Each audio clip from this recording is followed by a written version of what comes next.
O te toi whaatalo whātu lau whaafonganga nei tae ao mā lo le folau, alo mai o tala whawala Radio Samoa. Tala ta mua o tae ao, ua tā paele so e tusisili le mtanga luenga le social development, e toi sila to to ai pisinisi, sa le tatau o na o lātou mawaina le fesoa soania le malo, mō totongi I taimi o le COVID po le wage subsidy. O le fesoa soani le nei le malo na tā wala mai le wage subsidy, whaaluai le se fulu tolu tesi ma le tolu biliona. Mana ofo ina mai e whaatu mawai le tele o ngā luenga na ono mau I taimi na tāpū pēr na lockdown ai le atunu I le tausanga tālu ai. O le tausanga walu na amata ilo ai e le so e tusisili le nei fesoa soani. Ma o le aso ana nafi, le ana sa wai tua le reporter nei so e suenga, ma o whailo ai e le so e tusisili e tatau I le mata ngā luenga o na whaawawa na ilonga. O le wage subsidy o le fesoa soani au pito I taunga tāle ale malo na tu ina mai le taimi o le COVID. Le iei le aso na totongi e le tasi tesi valu biliona, ai fito se fulu afia tālo sanga na tau a au I totono le lua se fulu ma le whai tū la. Sauno ele min staum tanga luenga Carmel Sepuloni o le neifeso soani na tele lava ina whaia fua I lunga o whaupunga, ma whamatalanga mai pisinisi ma tangata whai ngā luenga. Pe tai o le papolenga o le so e tusisili o le mawalunga o le tau whaasese o lo ono ofi mai ai. Ua sawai mal fautuanga le so e tusi e tatau I le matanga luenga o na tāpāwha a maoninga tustusia mai I lātou uma na tālo sanga. E le o tau fio whainga malanga waalele mai Victoria I Ausitalia, I le mai a tā ua mai o se community case I mele pone ana nafi. O le sawa lea tala nafi mai Ausitalia, ma fua I so e suenga, e o mai le taime tu uwhaatasi e talo tae au, o lo o mawhanawhana le soifua malo loina New Zealand, o lo o mawalalo le tūlanga ono la matio New Zealand. O le case whaamaunia wa mawa nei I sauteo Ausitalia, e whaapeo se ta manta liu mai atunu mamau, ma whaato a te ai tua mai no whaanofo I se I le aso lua, ma amata whaalongo I nai loa aunga o le siama I le aso to na ilwai aso tāluai.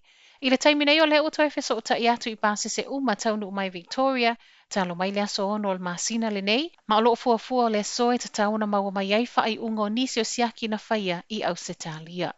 E se fulu iwa tau sango seli I talavau wa mōlia e tūsama le mua o le countdown I se sifo au ki lani le vai aso tālu ai. O le pō le aso tofi le ana mua ne ele laina o pepper chips, ma o le mōlianga o whaia whaasanga I le li wa mōlia, o le tau ma whaia e susunuina le supermarketi, ma le ngaoi. I reporti mai leo, to e to atasi le isi a li I leo lo tau sa I lia e tūsama le nei mata upu. A I se tala lata mai le la le countdown, le I to tono le West City Mall, e ono whaawau pe ona tāpunia mo le neiva yaso atoa ona o ngā luenga toi whaaleleia. O le li iwa mōlia e mai Weymouth I sauteo au kilani, ma o lo fuafua e tui lumo le whaamsinonga I le aso atai au.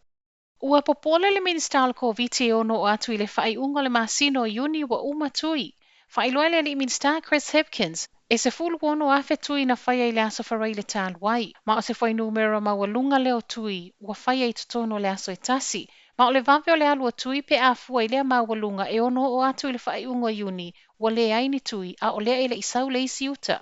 E ui le popole o le minsta alo ia I lavalo na taritonunga I mawhai ona wha asoa le le ia aua ne I wave uma. Ma e le Masalo Hipkins I le polomise le Pfizer, o le atau nuu mai lava il masino Iulai le isi uta tele. I le taimi nei, e na o le tui o le tu ainga Pfizer leo lo o whaonga ina I totono New Zealand, mai le toa wha na mua I saini ai New Zealand na te whaonga ina. Ua whaamautino mai fo ele minsta alo o ngā lulue malosi sui o le soifua malolo ina I le whaaso ino le tui. Ma atono iai nai vai aso o le a le muai a o tālia le taunu mai o isi tui whao popo. O le fuafuanga leo lo iai, ia umane le masina fō ua mai a whaia le tasi tesi ma le tasi miliona tui o le COVID. Whai watu I tala mai fiti, se fulu lua cases whaamaoni al COVID tu al community a fiti, pe ta ia le o tapu, pe whaia se lockdown.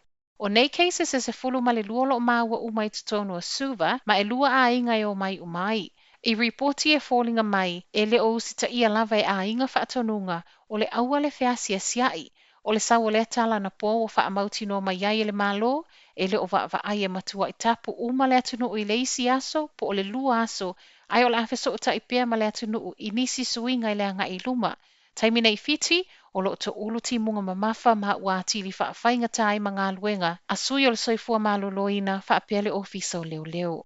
Tala nal nei tae au man wia le nei aso lulu.